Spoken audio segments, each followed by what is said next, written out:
Welcome back again to the Dynasty Dummies podcast. I am Zach Reed, and this is the Dynasty Dummies Hootenanny wide receiver rookie catch-all show.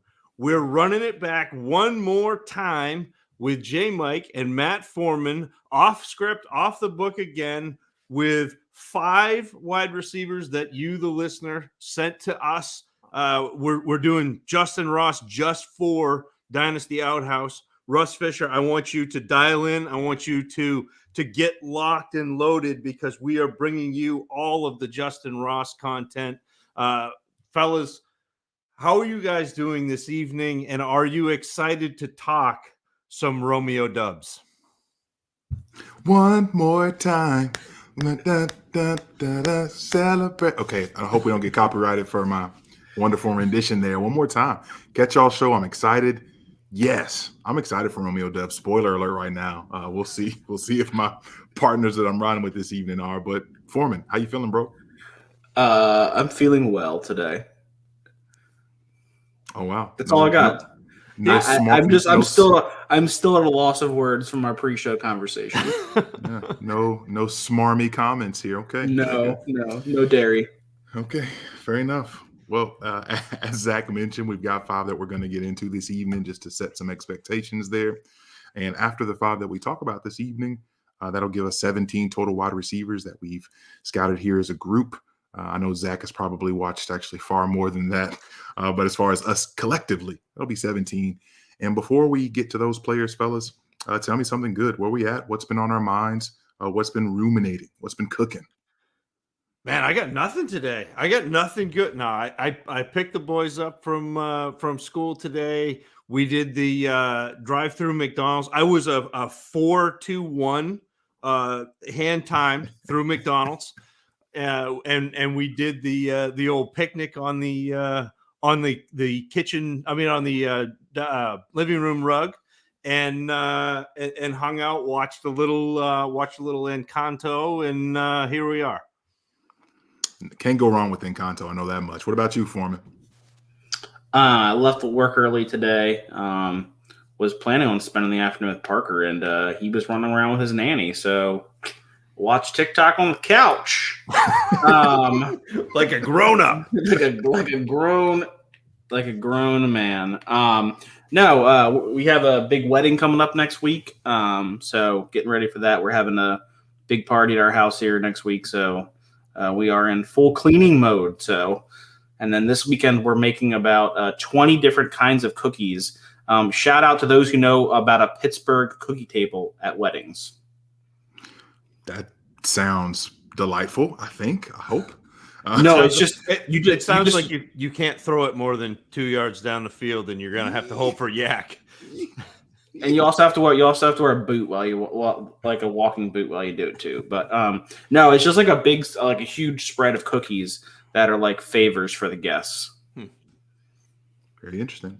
All right. Well, listen, as we get ready to jump into this weekend, NFL Combine's kicking off, which is usually an incredibly exciting time for me with everything else in life that's going on at home and abroad. I feel like the Combine has taken somewhat of a backseat, which is a little bit strange, and I'm not even like running to check any and everything for it, but people are excited. Numbers are being collected. Data's being collected. People are in underwear and running fast and throwing it far and cutting on a dime, or not so much. So Twitter is the Wild West right now. It's amazing to see how many people are reacting and overreacting to guys running fast in a straight line, or hand size, or what, pick your flavor, whether it's Kenny Pickett and his 8.5-inch hands, or it's Olave, or actually this entire class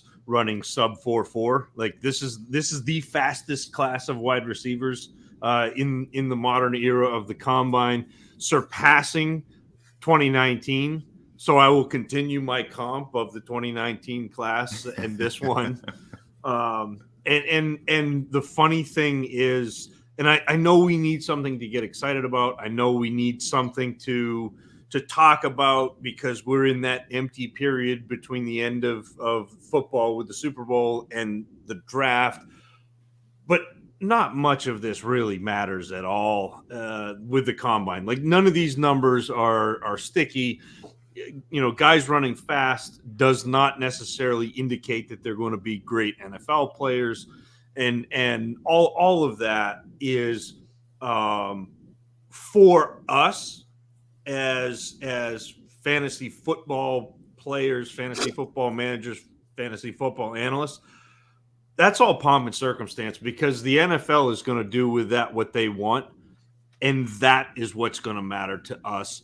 And it's fun. I get it. I like watching the combine. I enjoy watching guys run fast. I enjoy cheering for George Pickens to drop that 4.4 flat, but it doesn't affect anything as far as we're concerned until it affects what the NFL does in April. Are you not concerned at all? Like if it's something like someone who's like something that's like the biggest one that comes to mind is with Holyfield a couple years back when he ran like a 4.7, those kind of things. That's a little bit different. Yes, like there will be some outliers but again, that's also baked into draft capital. So like it's great to get excited about it now, but like people are running victory laps about Treylon Burks right now. Oh, everybody had him in a tier by himself, and look, he only ran a 4.5, and it's like he didn't run routes with speed anyway. Like that was one of the concerns we had with him was he didn't always look like he was fast. He didn't always separate with speed against man coverage. Once he had the ball, there's an extra gear there. But I don't think it changed anything that we saw that Treylon Burks do. And I think that people taking that, oh, he's not athletic or he's not this or he's not that victory lap on one or two runs of 40 yards. It doesn't do it. Like I know it's good theater. I know it's good. It's you can run hot takes and I saw that Roto Underworld has already posted that Christian Watson, who we're going to talk about tonight, is now like in the top 4 ever in the speed adjusted whatever thing that they adjust for score and 7 fire emojis and so it's good if you're firing off hot takes, but it really doesn't matter until the NFL says it matters in the draft. Very well, and we might as well get this thing cranked up, just like the. Sorry, I don't mean to pour cold water on it. I don't. I'm sorry. No. I think people come here to actually listen to what we have to say, Zach. So this is a place where you actually don't have to apologize for what you say. So let's go ahead and get into it, fellas. Again, 5 wide receivers on the evening in the first that we're starting with. And again, as Zach said, big shout out to our brother here over at the DFPN Network, the only network in town, Russ Fisher, aka Dynasty Outhouse, hashtag Team Big Clemson wide receiver or something of that nature. One of that combination of words. That's Justyn Ross, similar to George Pickens in that early in their careers, people were very excited about them, had them up near the top of their classes when it came to Debbie circles and hopefully being eventually the top wide receiver in the class one day. He came out like a man on fire as a freshman. And it was crazy because he actually, as a freshman, only 46 catches, but 1,000 yards, and he led the ACC in yards per catch as a freshman, which was insane. His final season, after obviously a couple of really weird years with injury and not sure if he was ever going to even play again with, I believe it was a heart condition that he had. No, it was a congenital. It was a congenital fusion of vertebrae in his neck. Excuse me. I stand corrected. Sorry. No. You're good. That's perfect. No, please always keep me honest. The issue that he had with his neck there, and he comes back this season. Clemson offense that kind of fell flat, wasn't very exciting, and struggled quite a bit without those host of players that had boosted up the offense for several years there. 6'4", 205. The final season, 46 catches, 514 yards, 3 touchdowns. When we talk Justyn Ross, I think we're talking about an enigma, someone that people still perhaps have high hopes for. Zach, what say you? Yeah, I enigma is right. Although I am higher on Justyn Ross than a lot of people that I have seen over the past couple of weeks, and I think that the neck injury, the missing the entire 2020 season, and with that surgery and kind of the worry that he wasn't going to come back from that, bumped him down a lot. But if you look at what he did in terms of yardage and in terms of the share of receptions at Clemson, he was still over 20% in both of those, even though 2021 was not as gaudy for the numbers for Ross. That 46 catches and the 524 yards, like that was still 20% of the share of the receptions and yards at Clemson. Ross covers a lot of ground and he covers it quickly. He's a long strider. He's tall, 6'4", 205, and he's very smooth in his routes and quick in his breaks, which is not something that you would expect for somebody with that length. And he has the ability to turn defenders and create separation that way. I also love Ross on the sideline.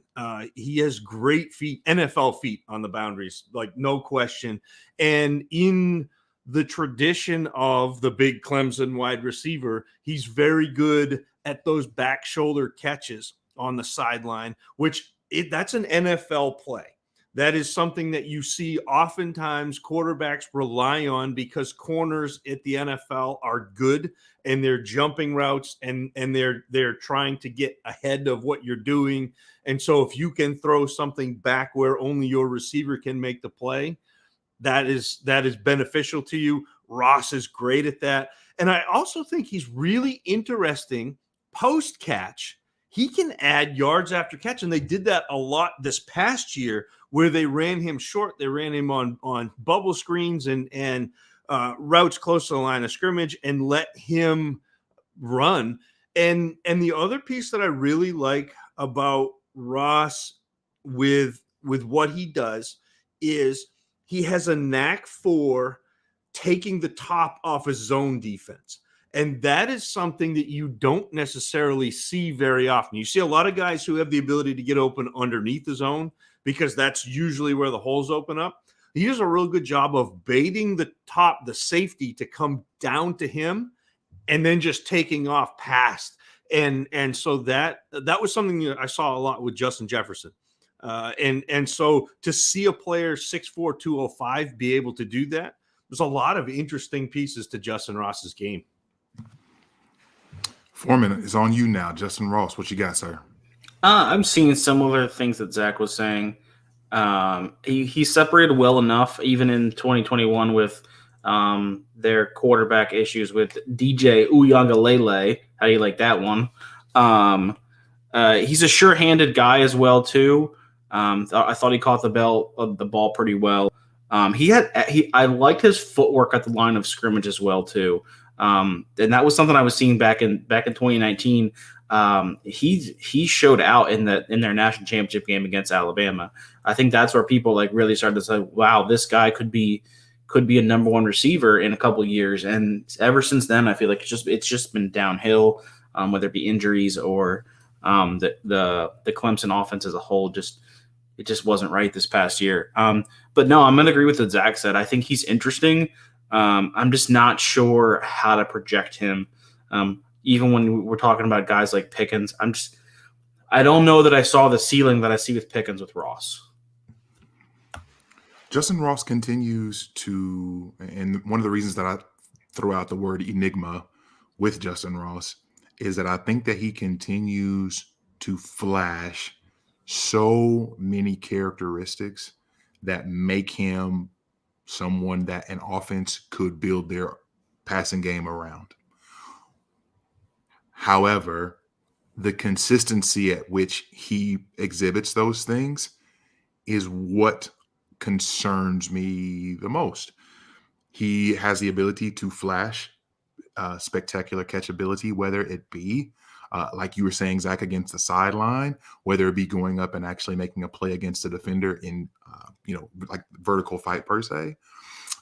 He's got enough strength at times to show that off, and there are other times where I feel like for as big as a player as he is, he gets bullied or he gets easily knocked off of his spot, and his play strength isn't his ability to fight through contact, whether it be vertically or even the concentration of catching the ball when going to the ground, is not always there. And that bothers me because if he was more consistent in those spaces, I would have Justyn Ross so much higher than I do with my film grade. But and I think one of the most special pieces about his game, and Zach, you mentioned it, for a guy to be 6'4", and have as light a feet as he has, specifically to be able to cut without taking a bunch of steps.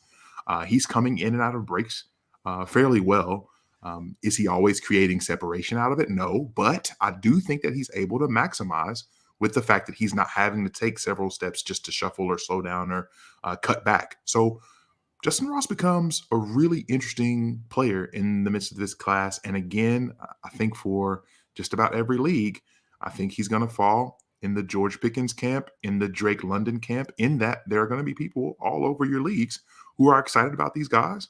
And you're going to have to make a stand as to how you feel about them. But Foreman, I'll start with you in reference to some of the things about his game that you are not excited about. My biggest concern is what you had said already.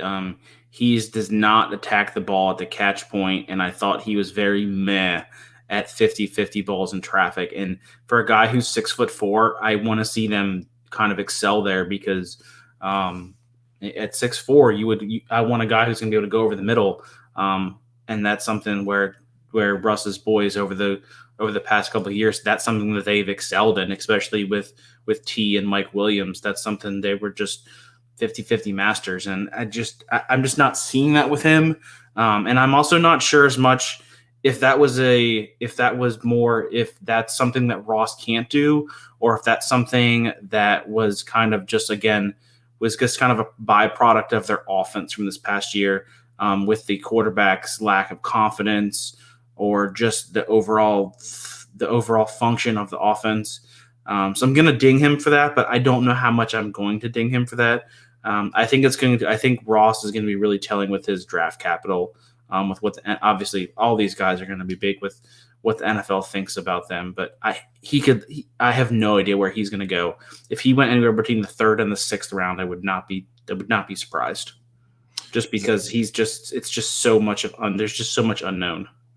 Such a wide range. Zach, you talked a lot about the things that were very NFL worthy of him. What are some of your concerns? Yeah, I'm going to echo you guys and say at the catch point, you often see him out-muscled, and that's not something that you love for a big player that you expect to be a jump ball, go up and get it high point and beat a defender. I also think that to speak to what Matt's talking about in traffic, a lot of times in traffic, he will body catch and negate his length. And so instead of meeting the ball as it's coming and going to and make a play, he's letting the ball get to him, which allows the defender to get in and break the ball up. And again, because he's so tall, he's got such length, he ought to be able to go and meet that ball, make it easier on the quarterback, make it easier on himself at the catch point. And the other thing that I really dislike about Justyn Ross's game, and this is probably nitpicky, it really doesn't matter for fantasy aside from how much and how often he gets on the field, is he's not a very good blocker for, again, being a bigger player. But I think part of that is because he's so tall, he's so lanky, that that he gets a little bit he loses that leverage battle. And so I think that's going to be a tricky thing for Ross. Again, not a big deal for fantasy. The other things are going to matter more. But I do think that the NFL is going to value Ross as that X-type receiver, even though it's been a position that hasn't been as successful in the NFL still wants to make it a thing. And so I think that will buoy Ross's draft capital. Yeah, fantastic ball tracker, fantastic against the sideline. Certainly, as the kids say, an X through and through. He's an X through and through. So, really interested to see where you guys end up having him and what happens with the rest of this draft season for Justyn Ross, a guy whose star may have fallen as much, if not more, than anyone in this entire class of skill position players. Moving on to our second wide receiver of the evening, straight out of Nevada, one Romeo Doubs, measuring in at 6'2", 201, and in his senior season playing there with quite heralded quarterback Carson Strong, 80 receptions, 1,109 yards, and 11 touchdowns. He's got 2 1,000-yard seasons to his name. He led the Mountain West Conference this past season in receptions and yards. Romeo Doubs, lining up on the outside, lining up in the slot, flashing some versatility. Foreman, let's hear a little bit about Romeo. Yeah, Doubs is your prototypical deep threat. He tracks the ball well down the field. As well as being a vertical threat, he can play over the middle as well too. He can create some separation with his lateral footwork in route. His release is good enough. I wouldn't say it's great, but it was good enough. He runs a really nice sharp post. I think that was something that I saw him doing well. I guess that's that's him using his lateral footwork as well as him using that speed to be able to win downfield as well too. He can run by the Mountain West corners. Again, it's a guy who's using his pure athleticism to win against lower level competition in the Mountain West. And he was good blocking downfield. I want to reiterate that he was good blocking downfield. At the line of scrimmage, a little bit of a struggle, point of contact. Zach, let's keep it going here. Romeo Doubs, what you got? Doubs eats up cushion, man. If he's on a 9 route, if he's on the post like Matt was talking about, he will eat up the corner, thinks that he's got time to backpedal, and he just doesn't. And I think you saw that at the Senior Bowl, where he ran the fastest out of anybody on the field, where they track in real time. He ran 21.25 miles an hour at the Reese Senior Bowl. So he is cooking. And he's also very explosive off the line of scrimmage. So sometimes you see guys that aren't instantaneous.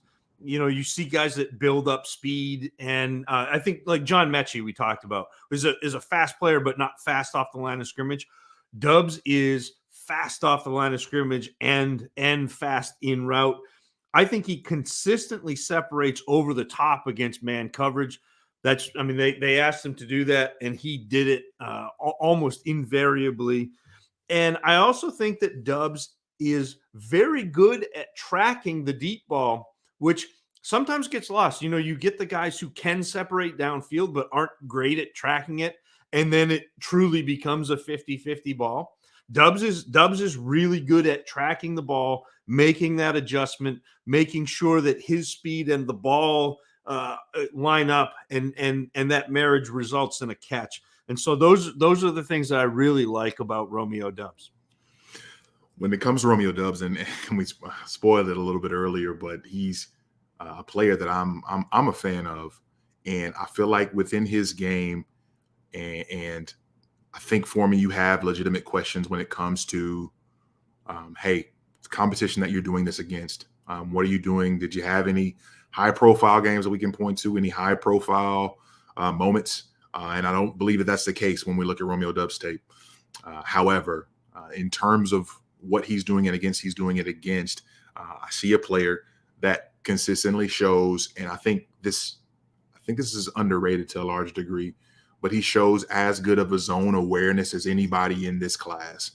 His ability to be able to find holes in zone, to settle in places, to flash hands that are clean, specifically in traffic, and understanding what to do when he transitions into a runner to be able to understand angles.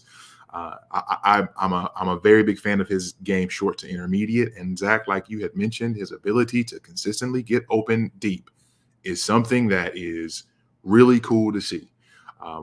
I don't know that he's someone that is incredibly flashy. I don't think that there's anything about his game that says, hey, look at me, I am over and above or as good as anybody in the class in anything. But I think he's good at so many things, whether it be the nuance within his releases, his ability en route to be able to get open against man or zone, and even his work against the sideline and in traffic. Like he continued to show, for me, time and again, the ability to be good, and in some instances, like I said, against zone, very good in many places. And so I'm a Romeo Doubs fan, and I'm excited to see him go in the 7th round, and all of my excitement be for naught.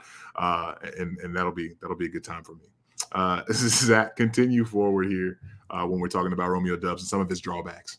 So I think a little bit of my concern for Doubs comes when he's underneath and in traffic, because again, he's another one of these players that lets the ball travel in on him sometimes, causes issues. And the one piece that he's fantastic. You cannot knock him separating downfield.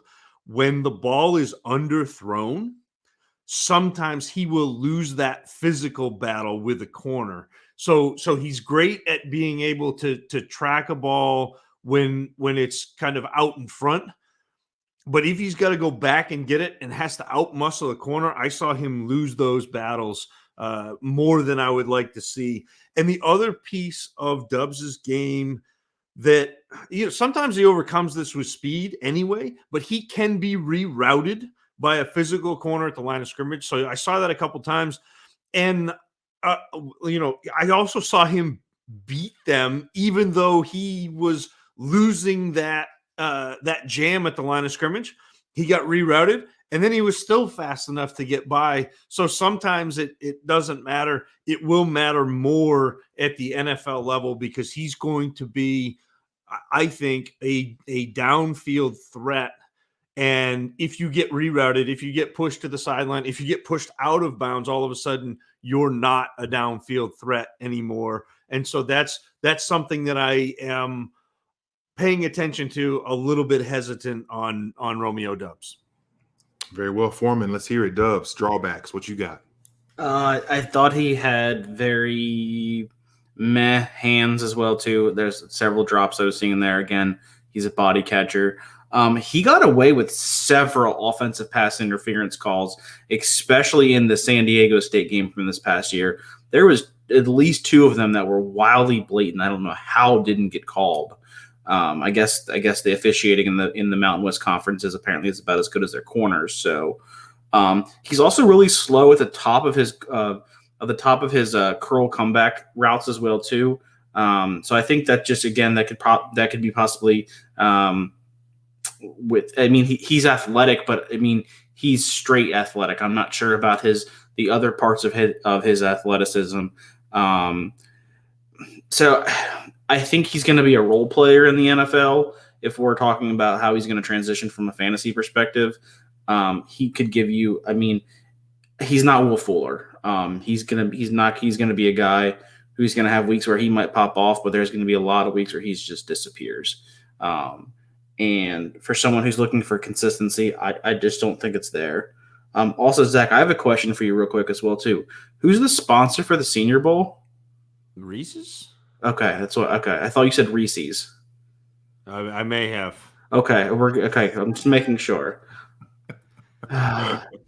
A chocolate peanut butter holy war about to break out. We got this. He's hating on my. I got milk shamed before. Now he's questioning. Like, do we want to have like a battle of diction here? It just like, bugs me. You're fighting with the editor of this podcast, Matt. I could make things really rough for you. It really bothers me when people say Reese's. As someone who's from Hershey, Pennsylvania, there are 3 E's and not 4. The lost Tim Tebow take is going to show back up here. Again, I would like to apologize to Tim Tebow. It was the Philippines, not Thailand. Moving on. I'm just, and by the way, I'm not giving up my stock on Romeo Doubs Island just yet. JMic, where do you you like him? Obviously, where do you how do you see him translating to the next level? I mean, if you're someone who's a fan of him, sell me on. Obviously, you said what you said about him, but how do you see him translating to the next level? Where you think he can be successful? Sure. So I think I previously mentioned on one of our episodes that there's about 4 players who I think that you could build your passing game around in this class from the wide receiver standpoint. I do not believe that Romeo Doubs is one of those players.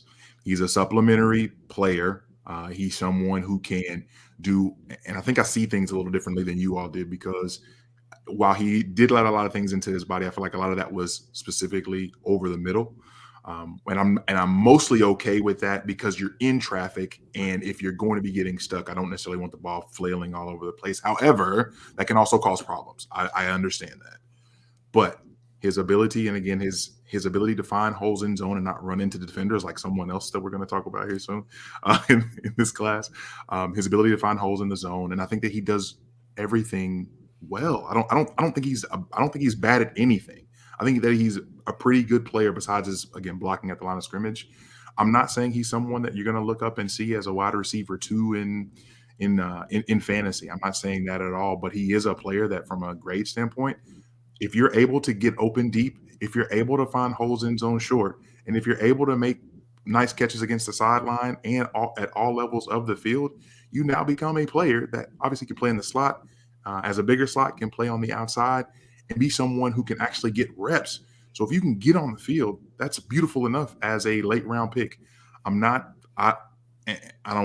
won't tell you exactly where I have him within this group, but in a class where there are some guys at the top that we're super excited about and a really interesting middle class of this class, I think Romeo Doubs shines as being someone who can come out and be successful at the NFL as a wide receiver 2, a wide receiver 3, but not someone who's leading your wide receiver room. So yeah, I think I agree with. And the investment on Doubs is going to be low as well too. No question. It's not like you're spending a first round pick on him. You're maybe probably third. What do you think? A third round pick at best? You mean third round rookie pick? Yes. Yes, correct. Yes. Yeah, for sure. And I think that, and as we saw with the combine, already people have in their mind, okay, this is the fastest wide receiver group ever in the history of the modern NFL. So artificially, or however you want to call it, it's already going to be boosting. People are already going to be thinking, if there's 10 wide receivers who are this fast, and literally none of those guys are Treylon Burks, Garrett Wilson, Jamison Williams, and George Pickens, then maybe I should be possibly hoarding my second and third round picks so I can take some of these Tyquil Thorntons and Khalil Shakir out of Boise State, because he ran a 4.35 and I wasn't expecting that. So I think all of a sudden a lot of these guys are going to get this hot air balloon rising for them, and all of a sudden I'm staring at Romeo Doubs in the 4th round and he's a 7th round pick or whatever the case is, and I'm happy to take him because I think, right, from a talent perspective, if he gets a shot, and it's a long shot, obviously, he's going to be someone that's productive. Like I just firmly believe that. So yeah, that's my take. I think he's a talented player, not a superstar. So yeah, there's that. Moving forward, Erik Ezukanma,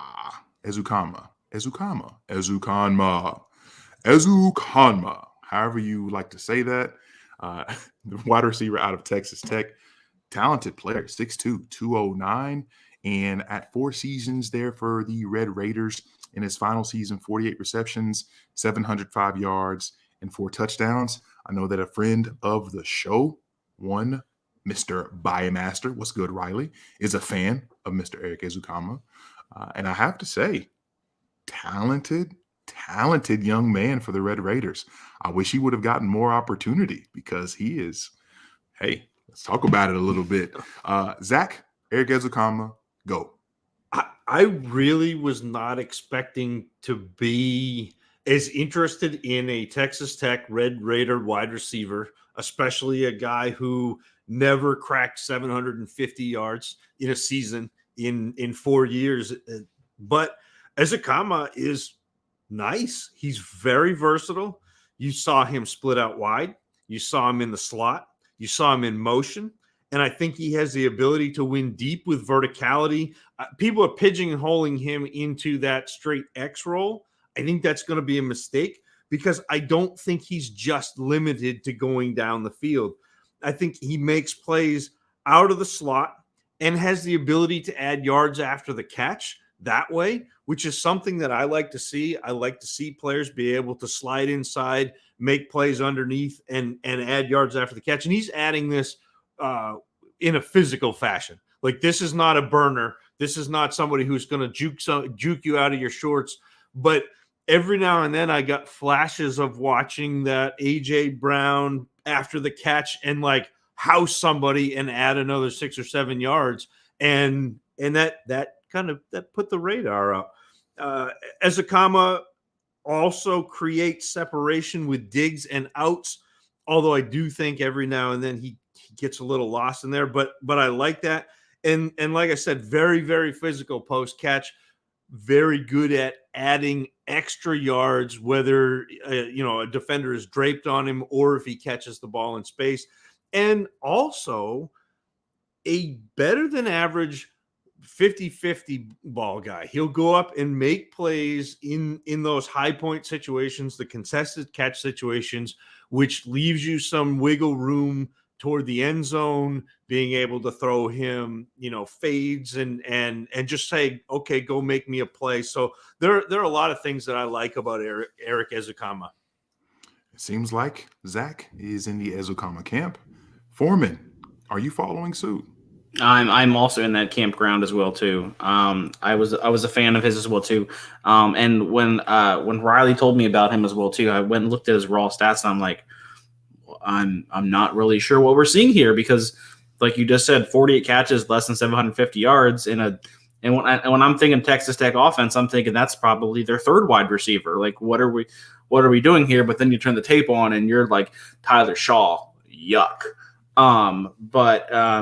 Ezukanma, he's sudden. He plays strong in traffic. He's physical with the ball in his hand.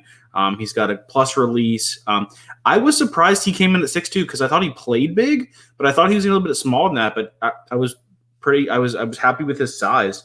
He's got quick feet. He runs crisp routes. Obviously, like Zach mentioned, he's got that great yard after catch ability. He's got strong hands. He's physical in the route as well too. I thought he was he showed a good bit of being able to hand fight and stuff like that. So I think he's just an overall he's a physical player and someone who I think that if he was in a different offense or in a more productive offense, I think he'd be something that the community, the draft community as a whole would be a lot more excited about. Listen, Ezukanma becomes a player that if you put him as the wide receiver 3 on a lot of teams, and I think that you're very excited to have him in your or playing for your favorite team. It's a really unique thing to be a wide receiver who runs incredibly strong. I don't think that that's something that is pervasive amongst this class to where you are physically running through tacklers, not in a sense of like a running back would where he's lowering his head and like running over people, but just able to, when corners and safeties are trying to latch onto him, he's just able to shake those off, keep his balance and get down the field. And so that contact balance, like a running back, really adds to what I think is a really fun skill set for him. He shows some nuance within his actual routes. I believe that he has a good understanding of angles and his ability to consistently flash spectacular catchability, as well as, and I can't stress this enough, the actual ability within the route to make corners look bad is a really cool thing to see. And it's something that allows him to be able to win at all levels. And it starts to scare corners so much. I feel like time and again in his tape, when he started to scare people deep, he got more and more cushion as the game would go on. And he's running those little 5-yard little smoke routes like constantly. And he's sitting there wide open for easy pickings because they're nervous to death about what he's going to be able to do further down the field. Really interesting player. And I'm excited to see what comes of his draft season as well, because again, we're looking at a player that I don't know really gives you the production that is super exciting, but he gives you a film that is it's going to be an interesting process for him. As we continue to talk Ezukanma, Foreman, what are your thoughts on some of the things about his game that may be a struggle? I thought he was meh in the run game as well too. I know he's using the word meh a lot. I haven't found a good thesaurus. Maybe I need to open that up every once in a while. A couple drops in traffic a little bit, but again, with what JMic was saying, I mean, you're just going to have those from time to time again, or every once in a while, because that's just the nature of defenders. They're going to knock the ball out. Other than that, I'm not really seeing a whole lot of weakness within his game. He's someone who, like I said, I was very surprised with his tape when I'm looking at the raw stats, and someone who I'm, again, going to be very interested to see what the NFL community thinks of him, because I think he could be someone who's going to be very interesting come rookie draft season. All right, Zach, keep it going. Some of the things that we don't love about Ezukanma here. So similar to Traylon Burks, I am concerned a little bit about his in-route speed. So I think Ezukanma sometimes gets closed on once he's made a move, gets closed on by a defender, and part of that too manifests in sometimes he makes deep throws more difficult because he misreads cushion and then is having to make up for it with his verticality. And so sometimes you said he does do a good job, especially later in the game, of taking advantage of cushion, JMic. But I saw a few times where a defender would give him cushion, and he would, instead of taking the 5-yard hitch or out or whatever, he would continue to attack and then use his physicality to try to go up and make a play. And a couple of times I saw it get him in trouble.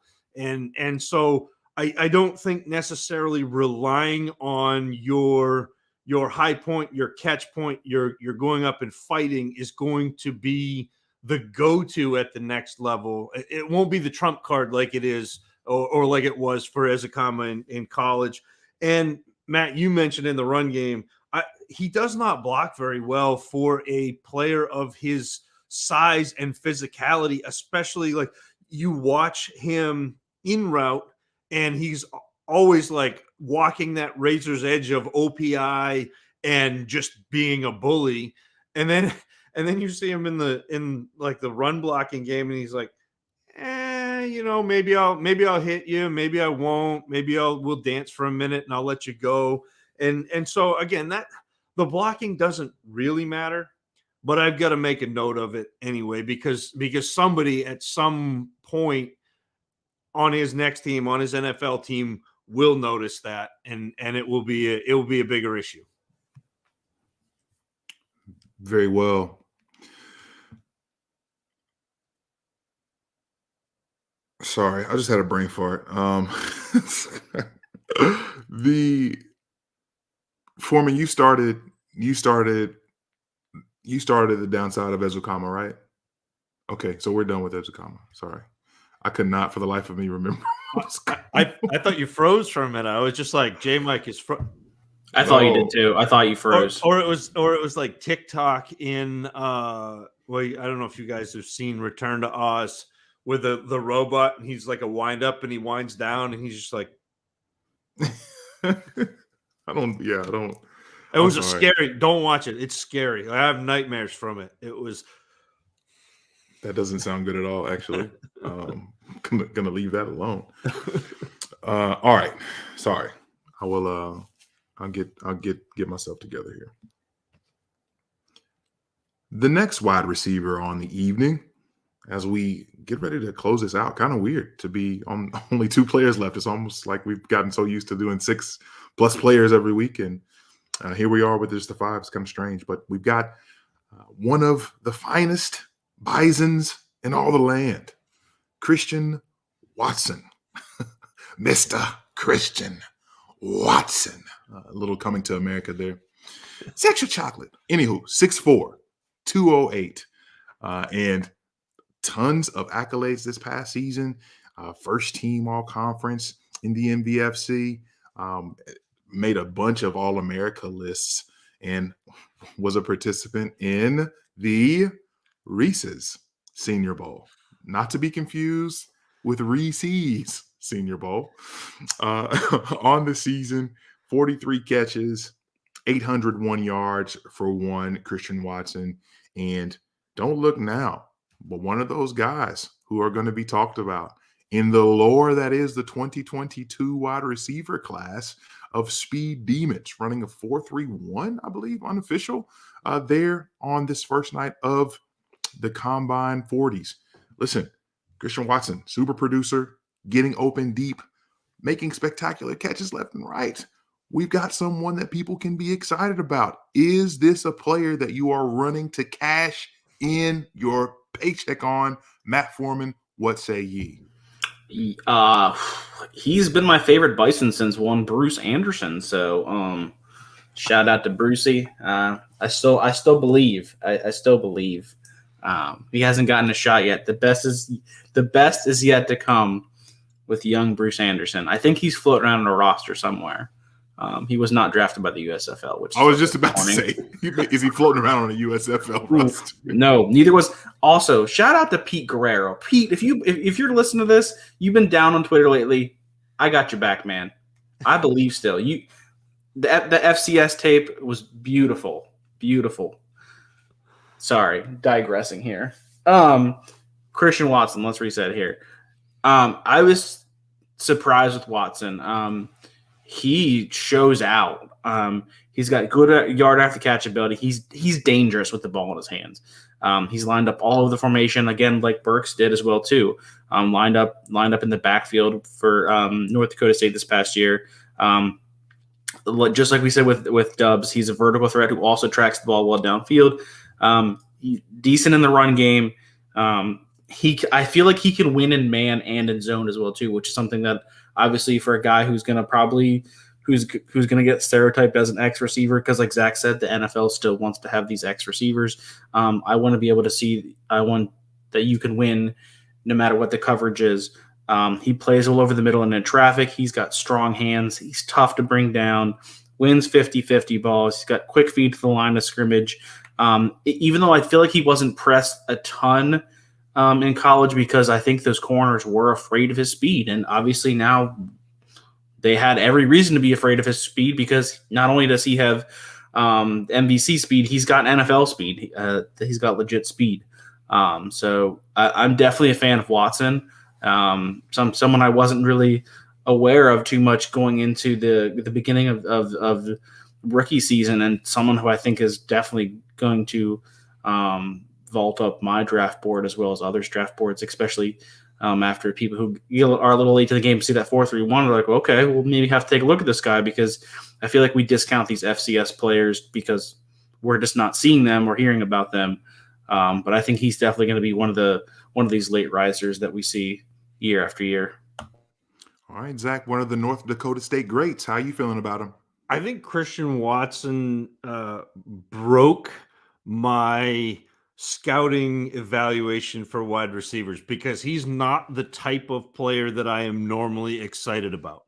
Normally, the guys who get downfield and create that deep vertical separation are not players I'm interested in, but I am interested in Christian Watson. He's got very good deep speed. He's got the abilities to run by defenders, and I took these notes before he ran the 4.31. The speed was obvious just watching game film. I think Watson does well, hands catching, keeping the ball high, which is, I mean, he's 6'4", 6'5". Like, he's a big player, keeping the ball up away from defenders. And the interesting piece and maybe the most fun part of Christian Watson's game is his added ability to do damage in the run game. You saw him utilized on jet sweeps. You saw him utilized on end arounds. And it was really interesting. And I know you guys know this because I dropped the clip of Marshall Randy Moss in the chat. And it not like, don't Watson is not anywhere near the receiver that Moss was, not anywhere near as polished yet. But him with the ball and the amount of speed and the way he can turn and cut and continue with that speed with the ball is really impressive. And so there are some things. I know he compared himself or said that the player he models his game after is Deebo Samuel. Well, nah, son, you're not Deebo Samuel, but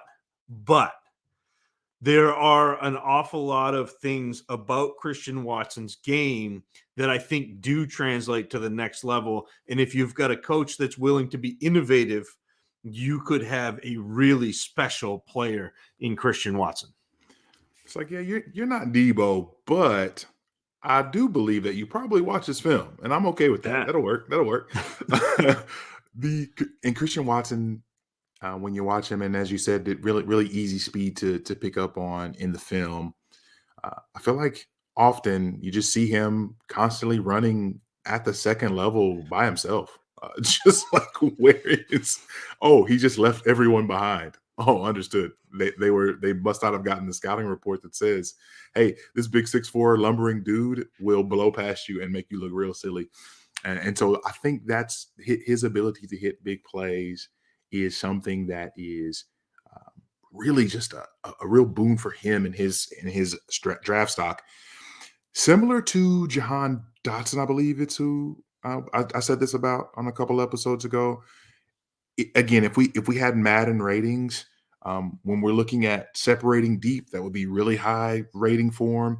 If we're looking at his ability to get contested catches, that's a really high rating probably. Spectacular catches, also a really high rating. But generally speaking, his hands, I feel like every game there's like some random weird drop where he's reaching outside of his frame to try to make a play. And it's not that it's way outside of like uncatchable. He's getting hands on it, and it's going through his hands in various places around his frame. And so there are so many plays I believe that he left on the field simply because he wasn't making those plays. I can't tell you how many tick marks of minuses I put in reference to targets of him having those drops, which was killing me.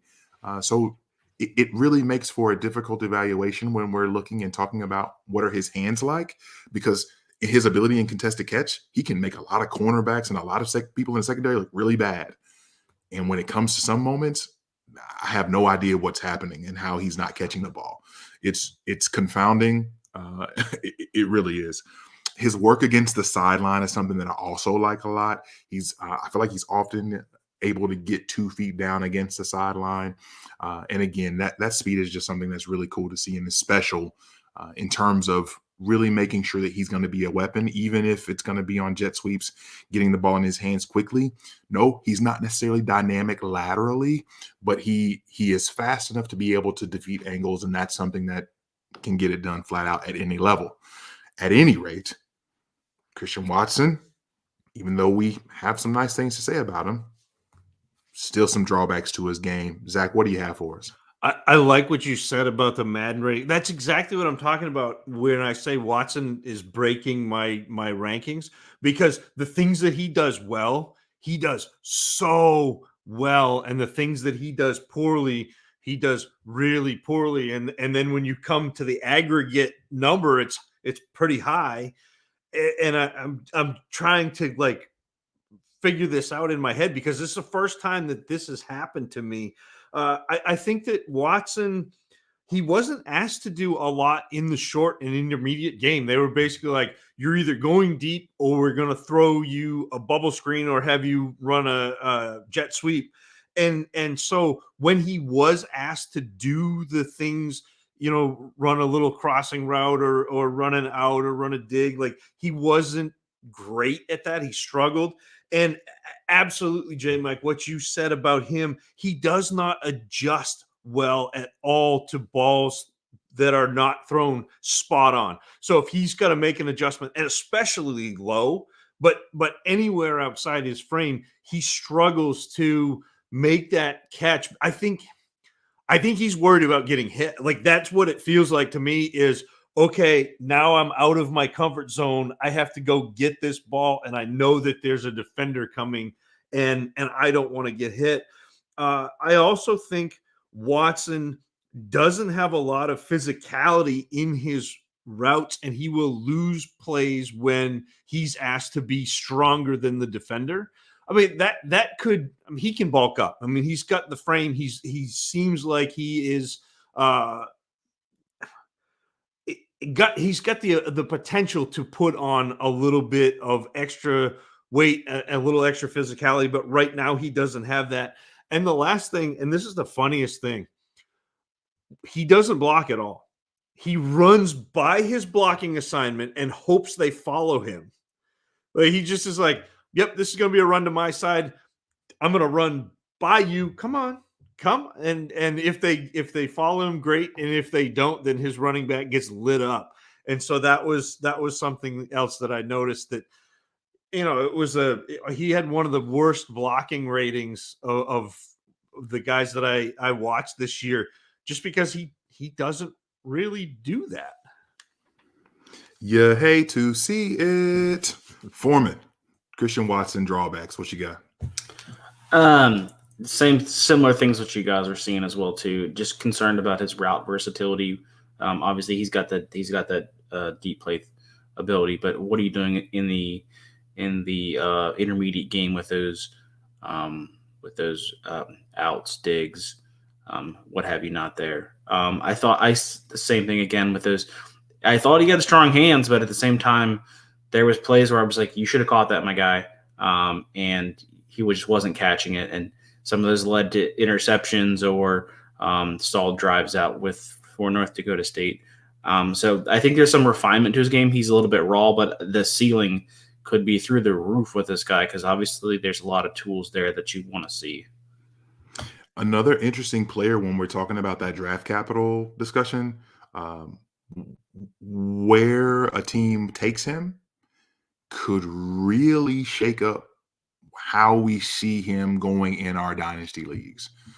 Definitely something that keeping tabs on is going to be of utmost importance, I feel like, when we continue down this process. I don't think he makes that a day two. Oh wow. Okay. Yeah, because if he does go within the first 3 rounds, that becomes very interesting. So, because at that point, do you see him as a guy that you have taken the first 2 rounds of your rookie draft? Yeah, I think for sure. Okay. I think he's there already, even with the proposed draft capital. I honestly, if you want my honest opinion, he's a guy who you could, if he gets the capital of where he could go in the second round, I think he's someone who could go at near the turn of the end of 1-2. Yeah, I think you're going to see him go as high as like 108, 109. Yep. I do. Wow. Okay. Wow. Adjust your boards accordingly, people. Man. All right. Very well. Last player on the evening, one Mr. Calvin Austin the third, out of Memphis, dynamic player. jitterbug of somebody. 74 catches, 1,149 yards. And that's good for 15.5 yards per catch, people. 8 touchdowns. The season before, he had 11 touchdowns. So even for a guy who's 5'8", he knows how to find the paint. Really cool to be able to see him make plays in so many ways for the Memphis Tigers. Zach, our last player on the evening, talk to us, give us the goods regarding one Calvin Austin III. It's the quote from The Longest Yard. He's so fast, he makes fast people look not fast. Like he just, and it's instantaneous speed, it's quickness from the line of scrimmage and downfield that you're seeing from Calvin Austin. He gets off press, which is interesting to see from a smaller player. You mentioned 5'8", 170. Like, this is not your typical line out wide X receiver. This is a small speed guy, but he gets off press with a jab. He gets off press with a hesitation, and he gets off press with straight speed. And there were a couple times where Austin got hit on the jam, and he took it and just beat the defender anyway. He was like, all right, you're gonna hit me in the mouth, but I'm gonna absorb that and go, and you're not gonna be able to stay with me. I also think that Calvin Austin does a good job tracking the ball, making adjustments both down the field on deep balls, but even more importantly, on underneath routes, on throws that are not necessarily spot on. You saw him make a bunch of plays on throws that were low, throws that were, behind him, and he'd be able to go back and make that play. And it's pretty impressive for a player who is playing at the speed that he is to be able to have the body control, the hand-eye coordination to be able to go back and make those plays, kind of clean up a mess that the quarterback has left. So there's some really interesting things with Calvin Austin. Form and keep it going. Calvin Austin III, what you got? Yeah, again, the guy's electric with the ball in his hands. We saw that with his speed at the combine. Again, I was really impressed with what Zach said. I was impressed with his ability to beat press. He uses sometimes even use his diminutiveness, we'll say, to be nice, to even like kind of dip under that press so he can kind of get out of that. I was not expecting to see that. For someone of his size. I mean, obviously he's going to be outweighed by just about every player in the NFL, save for a couple punters and kickers. But it was impressive to see that. And again, with the body control, for someone who was probably football was going to be a second sport. He was an All-American track athlete. It was nice to see him show those football skills. While they are a little raw because of his background is obviously in track, but again, there's some interesting pieces there with Austin that you can see the potential with Austin, especially in this copycat league of the NFL, where every player who's fast is going to get comped to Tyreek Hill, because that's just it's a copycat league. So every team is trying to find their Tyreek Hill, but the problem is they can't find their Andy Reid or Patrick Mahomes. How come no one's trying to find the next Mecole Hardman? Because there's 8,000 Mecole Hardmans. That's why. Because he's not good. He's just not good. Like I saw people talking about that, like, the wide receiver 2 in Kansas City has done nothing. Yeah, because they haven't had anyone. Like, we had Mecole Hardman, who's not good, and we had Josh Watkins slander. Yeah. JMic, do you hear this? Listen, Milk. All I hear is Sammy Super Bowl Watkins. champion Sammy Watkins. That's all I hear. He's fine. He's a fine player. And then people talk about Josh Gordon. Josh Gordon, you want Josh Gordon to be what he was in 2014, and it's 8 years ago, and Josh Gordon's not a good player. Of course he's not a good player. Matt's got a lot of pent up aggression from the year off from podcasting.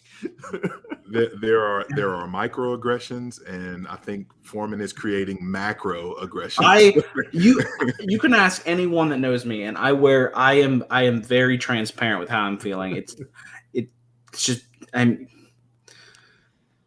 yeah. I just don't get it. I just don't get it. Like, yeah, of course the wide receiver 2 position hasn't done anything there because they haven't been any good. Like, that's fair. Calvin Austin III. I didn't mention 5'8", 170, and I believe someone used the word diminutive, which obviously fits. I feel like there's one. Actually, no, there's more than one thing. But the specific thing that I really think I'm excited about regarding his game revolves around his nuance with his routes. Because I think that even for a small guy, if you can create space in short areas, then that gives you the ability to be something at the next level. What's really strange about him, though, is that even though he's as quick as he is, flashes the easy speed that he does, can track the ball as well as he does, there are some weird things that happen in the short and intermediate where even with as quick as he is, sometimes there's not separation. And I don't understand how that happens. It's really confusing to me, but I feel like so many times he's got a corner in his back pocket, and maybe it's perhaps the angles that he's taking when he's making the cuts, perhaps on slants and things of that nature. But there are so many pass breakups that were happening, and he could have gone for a myriad more of catches and then probably yards and scores on the season. And to see his already awesome season muted because there were some issues in the short and intermediate separation-wise, it was strange. It was really strange. And maybe it's because of how small he is and how he can be enveloped by players in the secondary. That's a little bit scary for me. And I think that puts a cap on what I can hope from him moving forward at the next level. But I like his ability to get off of press, like you guys were saying, and I like his ability to be able to shake off folks, or at least put shakes on in the midst of the route. But for whatever reason, he wasn't separating like I would have hoped. So interesting, really interesting evaluation, I feel like, for Calvin Austin. And yeah, I want to hear from you guys. What were some of the things about his game that you were not thrilled about?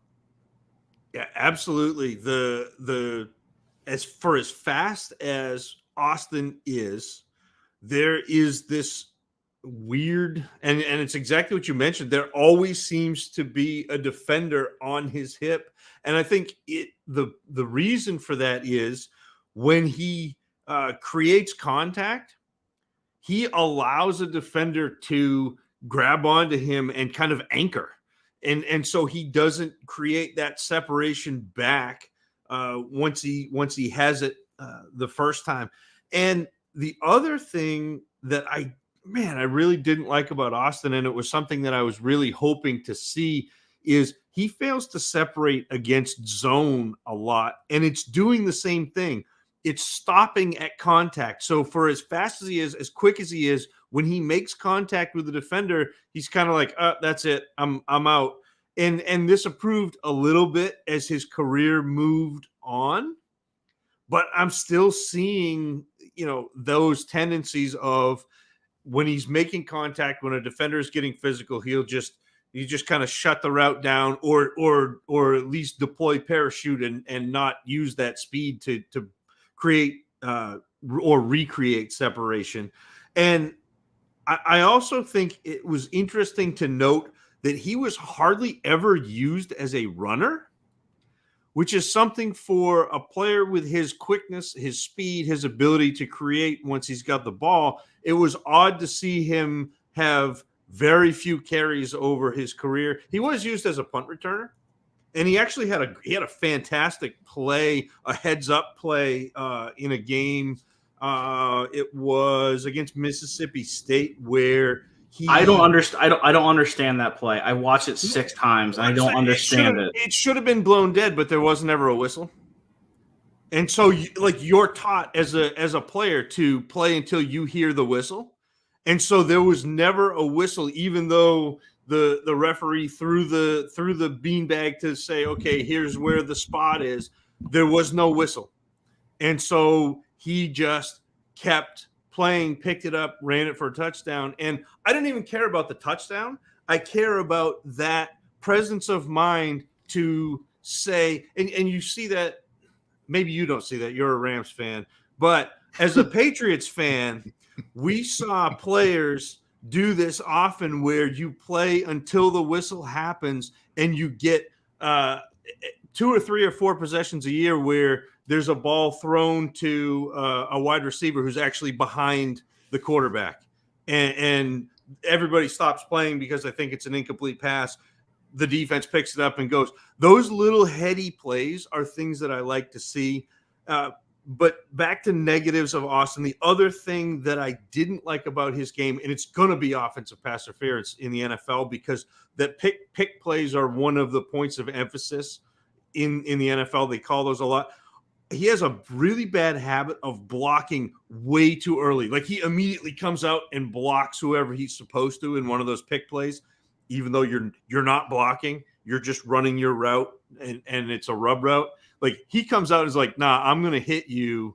And it's another second and a half before the quarterback throws the ball. So those are the things that are interesting, concerning, whatever you want to do. Those are the pieces I think that are going to limit the overall ceiling of Calvin Austin.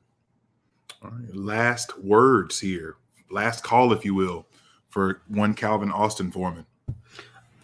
I just don't know what his role in the NFL is going to be because where he's physical on the line, he's not physical after he leaves the line of scrimmage. He doesn't play over the middle. He's not like you guys said, he's not separating on those shorter routes.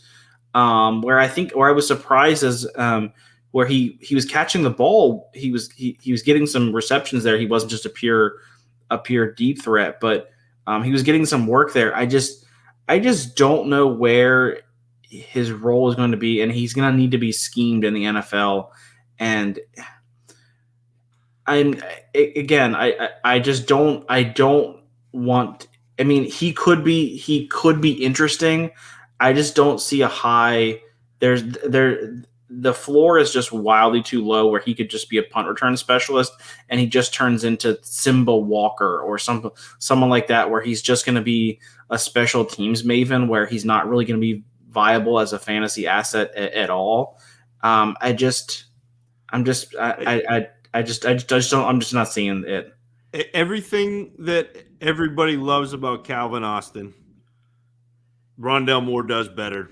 And everything that Calvin Austin has for flaws, Rondale Moore does better. And the NFL still couldn't figure out how to use Rondale Moore. Yeah. Man, it's quite the indictment there. But it may be an indictment of the NFL. Like, I don't know. Yeah. I don't know who I'm indicting, but it's, you can't handle the truth. I don't know. Oh, boy, that's fun. All right, fellas, that concludes the wide receiver catch-all here. I know there's a couple of guys probably that people may want to see now that the combines come and gone. I already know that, again, friend here at the DFPN, Kevin Cotillo has a player out of Rutgers that he wants Zach to take a look at. I believe it was Bo Melton, wide receiver. Yeah, Belichick will have eyes on him already. He's anybody who comes out of Rutgers is just earmarked for the Patriots. No question. The Greg Schiano special there. And Alec Pierce out of Cincinnati, who was people liked, at least he was on some folks' radar prior to the combine. Comes out, I believe, runs a 4.3 today, I believe, as well. 4.3 something, I believe. And a 40.5-inch vert as well, too. So showing to be a crazy athlete, too. So I know people are going to be excited about Alec Pierce, too. So who knows what the coming weeks will entail. But we have to put the proper cap on tonight. Fellas, a hootenanny ain't a hootenanny till we got rankings. Let's talk about who we've got. Foreman, I'm putting you on the hot seat first. How do you have these guys ordered?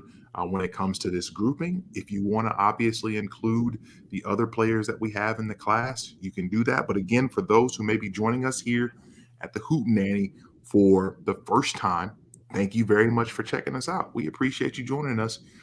Even though we've been doing this now for about 6-7 straight weeks. Where you been? Enjoy yourself. Not to mention the several years beforehand as well, too. I know. We've been here. We do this. But truly, thank you for joining us. But if you haven't joined before, we typically like to take a quick peek at our film grades. And again, these are film grades, not necessarily our final rankings as to how things are going to shake out by the time our rookie drafts come, but our first look when we look at film for these players. Where do we have them ranked or graded against each other? Now, again, we've got 17 wide receivers.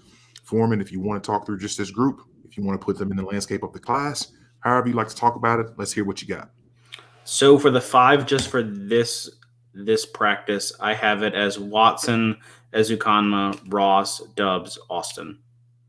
I think Watson's going to end up somewhere in the 5 to 7 range for me.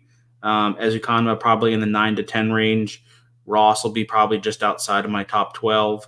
And then the other 2 will be down a little bit further. Just there's some things there. I mean, obviously, I don't think either of those 2 are going to go super high, even though I saw Mel Kiper had Calvin Austin. He had him in a top 10 receiver. So I'll be interested about that one. Mel, I don't know. I don't know about that one. He also doesn't have George Pickens in his top 10 either. So we're going to agree to disagree with him on that one. But I think obviously, like Zach has said, with draft capital, this could all change because at the end of the day, obviously we care about what we think about these players, but it's more importantly what the NFL as a whole thinks about these players more than we do. Very well. Good stuff, Foreman. All right, Zach, over to you. All right, so leading this catch-all group of receivers off is going to be Justyn Ross, and I have him at my 7 overall. Christian Watson, again, like I said, this is a weird one. The film grade doesn't necessarily reflect, but it may reflect what the NFL thinks. It may reflect what your fantasy league thinks. It may reflect what the consensus is, because I've got him up at number 2 here and at number 9 in my overall rankings, just behind Chris Olave. Erik Ezukanma is 3 on this group. Calvin Austin is 4, and Doubs brings up the rear. But again, this class is, to me, so flat. There are not a lot of people making big separation in this group. Overall, to me, it's Burks, it's Wilson at the top. There's a tier break. There's Pickens, Bell, London, Jameson Williams. There's a tier break. There's Ross, Olave. There's a tier break. And then it's just like pick your poison after that, because I think that there are just so many players who have 1 or 2 things that are really nice and really interesting, but they also have some potentially fatal flaws. And so it's going to be really, really fun to draft. Although this wasn't necessarily a fun class to watch, it's going to be a fun class to draft, because you're going to be able to go and say, I'm going to plant my flag. I'm going to go get my guy.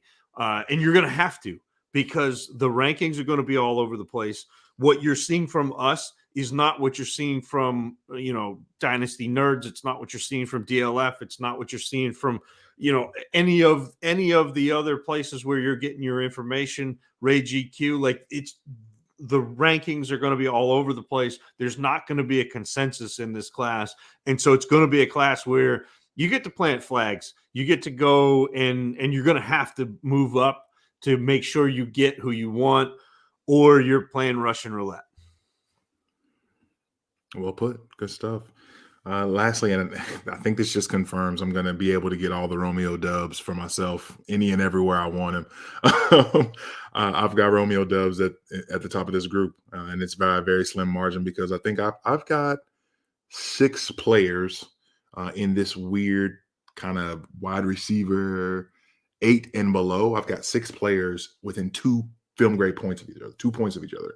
That's a very slim margin.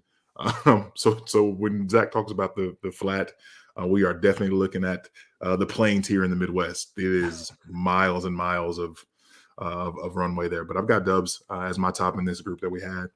Justyn Ross and Ezukanma score very similarly for me. Ross just ahead of Ezukanma. I've got Christian Watson, and it's interesting. And I didn't even see this until I sorted it just now. But I've got Christian Watson and Jahan Dotson, the 2 players that I know that if they hit, I'm probably not gonna have them. And I know that their ceilings are much greater than what their film grade show. And so as it stands, I've got them kind of in the exact same grade, not for obviously just total grade. And then lastly is Calvin Austin. Again, how he becomes a household name in fantasy or in the NFL. I think special teams might be the case, but in terms of for fantasy purposes, unless you're in a trade addicts league and you're getting those kick return yards, I'm not sure that he's going to be paying off the way that you'd hope. So that's it, guys. That's the catch-all here for the wide receivers. We've talked a lot of players over the last several weeks, and this has been such a fun process. Do you guys have any closing remarks as we get ready to kick rocks and head home? Yeah. This was fantastic as always, fun as always. I really appreciate the fact that people come and listen to us. We're getting really nice download numbers. We had a really nice tweet from Ryan McDowell saying that he is listening. I know that there are a bunch of other people in the community that are listening. That's awesome. I would do this every Thursday night with you guys, regardless of people listening. I would go through this entire process just because it is that much fun to chop things up with you, Matt, and you, JMic. It's the highlight of my week. And I know I said that to you, JMic, today when you messaged me, but it is. This has been so much fun. It's great to be back into it. It's great to see your faces every week. And it's great to be having so much fun. We got a Bruce Anderson update. He had 3 kick returns for the Edmonton Elks this year. Was really good against British Columbia. So the BC Lions, the legendary BC Lions, big things on the horizon. So I'll have to add him in my Canadian football leagues. For final words, besides hitting the waiver wire there for the CFL format. Again, mimicking what Zach said, it's the shout outs and the praise we've gotten on the Twitter sphere are second to the privilege I get to talk with you fine gentlemen every Thursday night. Absolutely a privilege, as you both mentioned. Just grateful to be able to have this time with you guys, to be able to do something that we enjoy and do it with obviously people that we enjoy. To our listeners, thank you all. We appreciate y'all coming in week out. And again, if this is your first time checking this out, this is something that we definitely enjoy, and we don't call it a hootenanny for nothing. It's been a bonanza. It's been a block party. It's been all sorts of things. And with the NFL draft rapidly approaching, night 2 of the NFL draft, we plan to have some fun as well here with the Dynasty Dummies. So I won't spoil anything. Zach can set the stage for the coming weeks and what we've got going on. But Zach, the floor is yours. Yeah, I think next week is probably either going to be a me and JMic or a solo show, depending on availability. But Matt's got prior commitments, and then the week after that, we'll do something that we do every year. We bring in a bunch of our friends. We roll through a rookie mock, and it'll be pre-draft. So if you're in a league that drafts your rookie draft before the NFL draft, you get a little bit of a preview. And if not, you're going to have something to look back on and laugh at when we make our picks and somebody like Hakeem Butler goes high and then isn't drafted till the 6th round. Like that's like we're in that perilous portion of the program where we don't know how much we don't know. And we will only know once the NFL draft hits. But we're going to have a lot of fun between now and then. And so we'll do that. And as JMic mentioned, the Dynasty Dummies Day 2 draft show, where everyone else thinks that they've got the market cornered. They do the first night of the draft. They get to talk through 3 quarterbacks and like 1 running back that goes in the first round. And then we get everybody else because everybody's getting drafted in round 2, in round 3. And so we'll be here holding down the fort for you. The DFPN network, the only network in town. Make sure you're following the DFPN network. Make sure you're following all the guys in there. Sal, Kevin, Steve with the Fantasy Football Funhouse. I feel like that was a thing at one point. Russ, FF Trader Joe, we got Matt, we got me, we got JMic, we got Kyle. I saw Kyle. Kyle still exists. I saw him at a birthday party last weekend. I know he's still a real person. And so go follow all those guys, even if they're not tweeting a ton about fantasy football at the moment. They are brilliant and they are just amazing humans. And so it's worth following them. It's worth asking them questions. It's worth picking their brain because the brain trust at the DFPN network is second to none. I would put my reputation on it. If you're still here, we appreciate you listening. You probably know about the DFPN network, but we do appreciate you. Thank you for listening. This has been the Dynasty Dummies. Peace. End that.